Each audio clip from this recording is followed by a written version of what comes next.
back to Palmer's on holiday. I've just returned from a 5-night cruise from Auckland to Melbourne one way.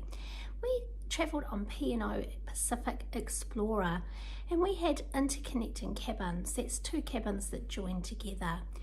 We had cabin numbers on deck 11 11101 and 11107. And I'm going to go and tell you all about those now. So let's roll into the cabin tour, come back at the end and I'll let you know what I thought of the cabins after 5 nights on board. See you soon. This is our room tour of room 11107 and 11101 in Pacific Explorer. We have it set up with 2 single beds, but if you wanted it together they would be in the middle, and then we've got 2 bedside tables here that separate and they would go either side. Behind here I believe there are plugs, so that works out quite well if you have it set up that way. There's a light just under here, it's switch on and off, which is really handy, and it's set up this way. Got the wardrobe in here, enough space. We actually put our suitcases in here, plenty of hangers, life jackets up the top, and then on this side you've got plenty of storage down here.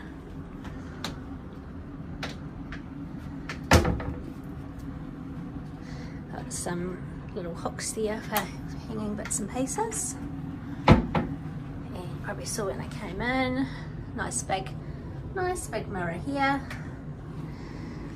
Down here we've got the fridge. Yep.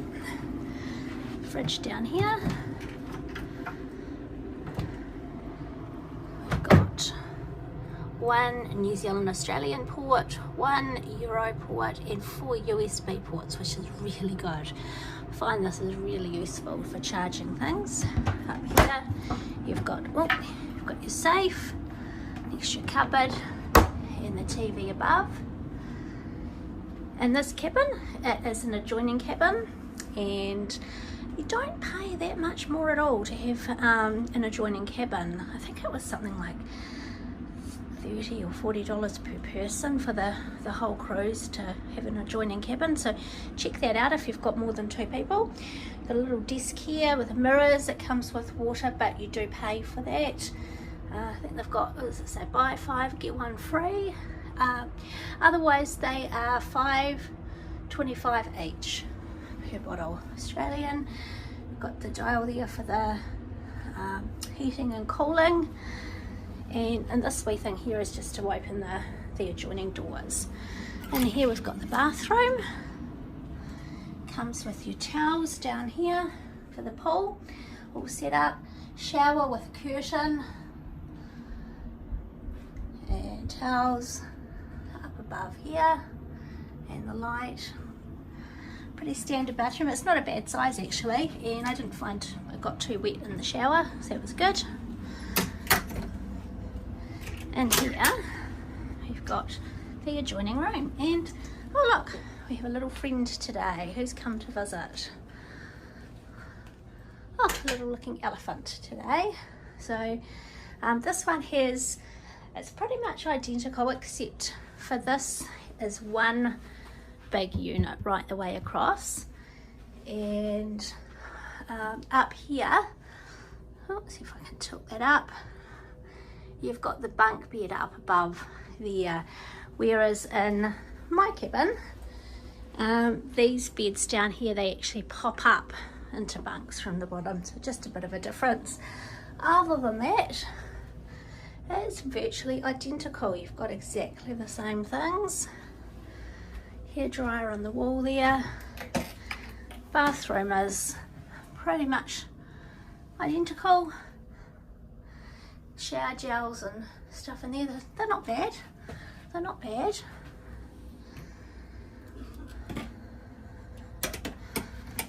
So there we go. Cabin.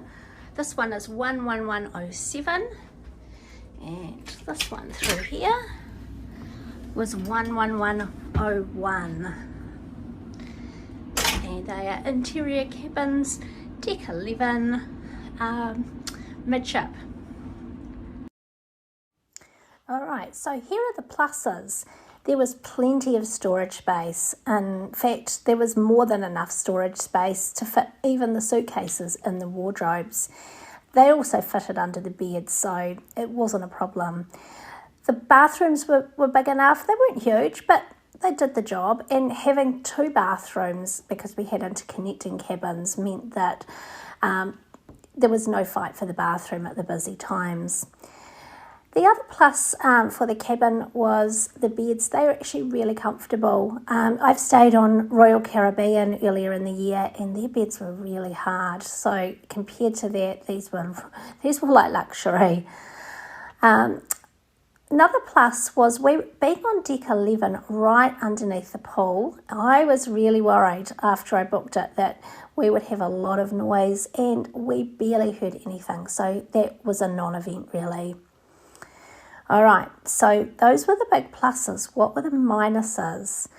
Well, it was an older cabin. It was starting to show its age.